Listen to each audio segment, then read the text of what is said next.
അസ്സലാമു അലൈക്കും വറഹ്മത്തുള്ളാഹി. നമ്മൾ സ്പീഡിൽ ഇങ്ങനെ തറാവീഹിലേക്ക് ഇമാം വെക്കുമ്പോൾ ഫാത്തിഹ ഓതുമ്പോൾ നമ്മൾ നിർത്തേണ്ടതായ സ്ഥലങ്ങളുണ്ടല്ലോ. ഓരോ നിർത്തേണ്ടതിൽ നമ്മൾ ഖുർആനിൽ ഓരോ ചിഹ്നങ്ങൾ ഇട്ടിട്ടുണ്ട്. എന്നാൽ സിറാത്തല്ലദീന അൻഅംത അലൈഹിം ഗൈറിൽ മഗ്ളൂബി അലൈഹിം വലദ്ദാല്ലീൻ അവിടെയാണ് അവസാനിക്കുന്നത്. സിറാത്തല്ലദീനിൽ തുടങ്ങിയിട്ട് പിന്നെ വലദ്ദാല്ലീനാണ് അവസാനിക്കുന്നത്. നല്ല ഈണത്തിൽ നീട്ടി ഓതുന്ന ആളുകളാണെങ്കിൽ ഒരു പക്ഷേ ശ്വാസം കിട്ടിക്കൊള്ളണമെന്നില്ല. എന്നാൽ സിറാത്തല്ലദീൻ എന്നതിൻ്റെയും വലദ്ദാല്ലീൻ എന്നതിൻ്റെയും ഇടയിൽ നിർത്തേണ്ടി വന്നാൽ എവിടെ നിർത്തണമെന്ന് മഹാന്മാരെ ഉസ്താദുമാർ നമ്മളെ പഠിപ്പിച്ചത് ഇപ്രകാരമാണ്: സിറാത്തല്ലദീന അൻഅംത അലൈഹിം ഗൈറിൽ മഗ്ളൂബി അലൈഹിം വലദ്ദാല്ലീൻ.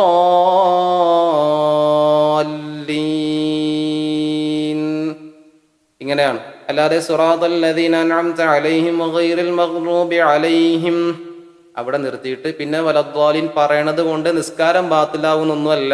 പക്ഷെ അത് ഖബീഹായ വഖഫാണ്. അവിടെ നിർത്തൽ നല്ലതല്ല എന്ന് ഉസ്താദുമാർ നമുക്ക് പറഞ്ഞു തന്നിട്ടുണ്ട്. അല്ലാഹു തആല കൃത്യമായി പഠിക്കാനുള്ള തൗഫീഖ് റബ്ബ് പ്രദാനം ചെയ്യട്ടെ. അസ്സലാമു അലൈക്കും വറഹ്മത്തുള്ളാഹി.